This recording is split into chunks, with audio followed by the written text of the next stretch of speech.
Hello everyone and welcome to another episode of Tip of the Week.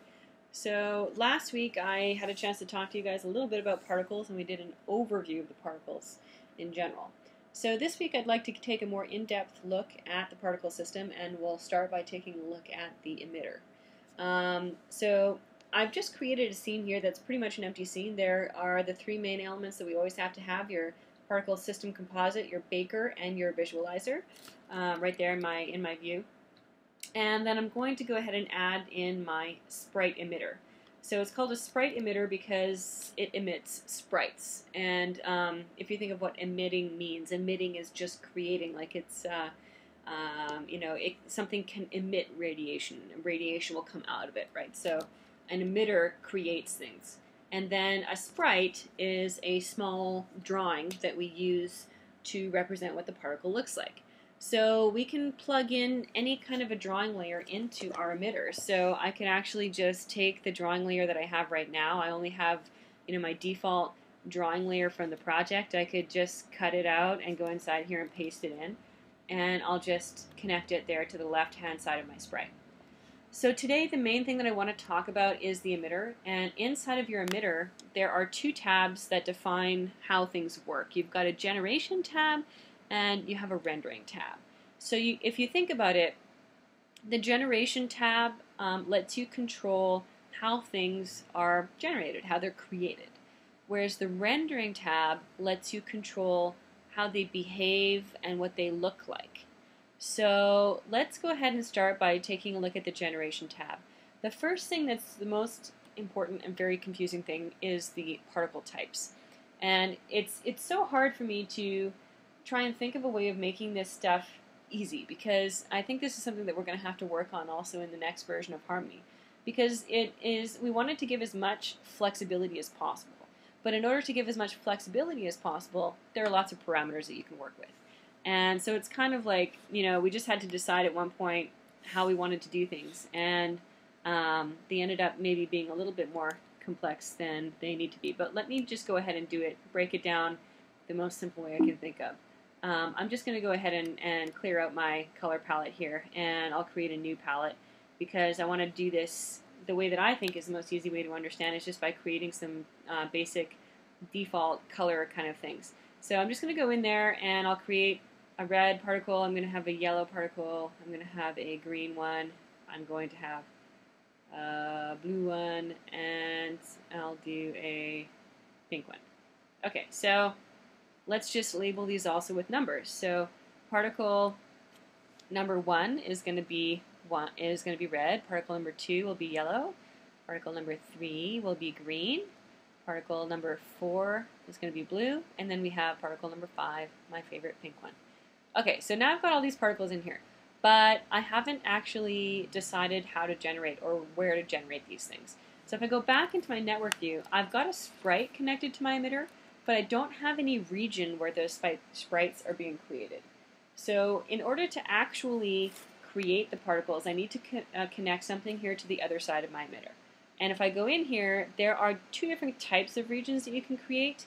You could create a 3D region, which is like a sphere or a cube, and you could create also a planar region, which is like a flat circle or a square. So I'll just go ahead and do it with a 3D region for no particular reason, and I'll connect it in there. And you probably also want to adjust, the size and position and so on of where this region is. So for me to do that, I will go and do a little trick here. I'll go to Windows, Toolbars, and then Camera View. I like to use buttons, so I put my buttons on there. And there's Show Control and Hide All Controls. That's also View, Show, Control. That's this one. So it's the same one that you use to turn on the path. So you might be accustomed or used to using the shortcut. I'm on a Mac, and sometimes it does some crazy like fly out window stuff when I hit Apple F11, so that's why I don't tend to try and use that one. But you can also customize this toolbar to make sure that they're on there, so if for some reason they're not on that camera view toolbar, then you can add them there. So then when I have my region selected, now I can hit the Show Control button, and unfortunately the particles that I made for number 1 are all red, and the region is also red, so hopefully you can see what it looks like. But I can basically make larger or smaller the region where they're connected, and by default the region here is a sphere. Now, if I go inside the properties of the region, I can change it from a sphere to a cylinder or a box. So yeah, let's just leave it as a box maybe. And you can, in here you can adjust the parameters of the box, but those parameters are also adjusted when you use the transform tool to adjust it. And if you have the animate button turned on, just like with a layer, if you animate or have the animate button turned on when you change the size of a region, it will create a keyframe. And so that means that you can actually animate the size of a region over time, which is really cool. And on top of that, you can animate where it is. So if you add a peg there, I can just hit Control or Apple P to add a peg. And let's make this a 3D peg. So if you add a peg to your region, then you can also manipulate, like where it is, how it's oriented in space. So my MacBook Air here chugs a little bit because I probably have too many particles, but see how I can rotate that region in space, and then I can also check it out in my perspective view. So I'll just turn off my region again for a second here so that we can take a look at my particles. So far I only have number 1 showing. Remember, my number 1 was a red number 1, and I also have a lot of particles in there. So I have it right now creating 100 particles on every frame. That's way too many for this example for me to show you what it looks like. So let's just have it create 1 particle on every frame. And then I've got the probability of generating particles is at 100. So what that means is if the probability is at 100, it's 100% probable that every frame it will create 1 particle. Sometimes you want to create only 1 particle every 4 frames. So if you only want to create a particle every 4 frames, then you turn the probability down to 25%. And that means on every frame there's a 25% probability that it will create a particle. It's easier to create more particles, like you can always set it to 100% if you're going to do more than 1. But if you're going to create less than 1 on every frame, that probability factor gives it a bit of a randomness. So let's just do that for argument's sake. Let's put it down to 25. So I have a 25% probability that it's going to create a particle in every frame. I also have down here in my Baker, I have a number of pre-roll frames. So that's why there's already a certain number of particles that have been created there already. And now if I go forward in time, it's just continuing to create ones. And I'm not moving the particles. Remember that when you want to move particles, then you're going to do things like add actions. So you can add a move and you can add some velocity and stuff, but I'm not really interested in moving particles today. Today I just want to show you how you create them. But why am I only creating ones when I had 5 drawings in my sprite? Well, that comes down to the type generation strategy here. Basically, this is saying that how do you want to create your particles? You can sequentially assign them, which means they'll go in order 1, 2, 3, 4, 5. Or you can randomly assign them, which means you might create a 3, you might create a 1, like in a random order. So, but then what these two say is, on what frame are you going to put the first frame of the sprite? So in my case, I've got the first frame of the sprite on frame 1. And I've got here 5 different sprites, right? Because I created 1, 2, 3, 4, 5. So that means my 5th one is on frame 5. So now if I put 1 and 5, then I should be creating more than just number 1s. Let's do a randomly assigned type number. So now as soon as I hit random, then it's randomly choosing between particle 1 and particle 5 when it's creating them. So now you see all the 1, 2, 3, 4, 5 show up.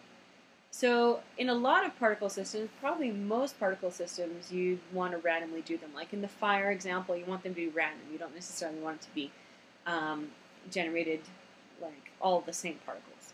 But sometimes you might want to have the particles all going together.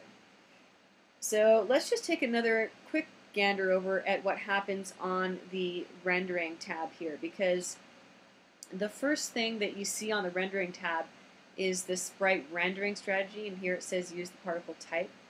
And so basically you can have the particle type define how it renders, and you might even want to have a cycle in there. So sometimes there's one particle example that uses the lemmings. It's called lemmings. Let's just see where that is. It's in your particle in replicators, lemmings. So in that example, there are some little people that are walking. So if you have a walk cycle, then you'll sequentially assign the type numbers, and you'll also have a cycle on there, and you'll put the number of drawings that are in your cycle so that they can actually age over time. And in order for this to show up, for them to age over time, you need to have some movement in there, and I have no movement. So let's continue on with this being on random for now. So I've got 1, 2, 3, and 4 and 5. And you can see that the 5s aren't being created so often because there's a low probability of it reaching that number. Now the other thing that is kind of interesting is this concept of age at birth. So they can start out being a few frames old. So if I start them being 3 frames old with a standard deviation of 2, then it just gives them an extra birth, so or an extra age.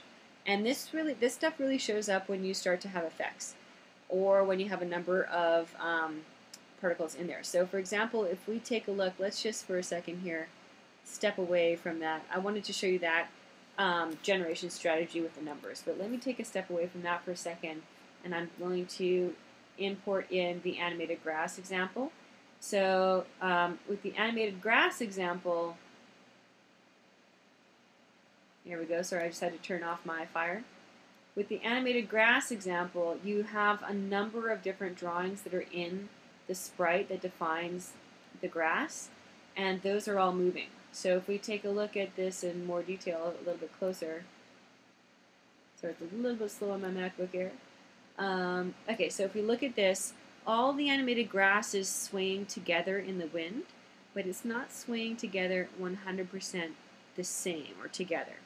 If we look at what the emitter looks like inside the grass, so let's just go inside our grass example and check out the emitter, then you see that it is sequentially assigning them, and the particle type starts from 1 and it goes all the way up to 10. And then they start from an age of birth of 1, and then there's a standard deviation. So the standard deviation means it could start with an age of 1, or 2, or 3, or 4. So, you know, that little bit of variation makes it look like there's a slight change in that. But then when we check out that rendering strategy, remember at the top there, you have the ability to put the cycle in. So then the generation says where they created. So you can create particles anywhere from those first 10 frames on there. But when you actually render it out, you can choose to use the age to render it out, and then you can render it out the certain number of drawings in the cycle. So if you use the age to render it out, if it's rendered out here, it starts from an age of either 1 to 4. So there's a standard deviation of 3. That means the particles are different by 3 frames. And then when you actually play it, it's going to play up until 35, since that's where my frame or my cycle ends here. And then it's going to start again from the beginning. So that's why it ends up looking like it has a cycle. So I gave you like way too much information in there, and that's just the beginning of what you can do with the emitter. And there are other things that I think we should discuss in the emitter, so I think I should stop here because you're probably overwhelmed already. And we'll continue next week. Thanks, guys.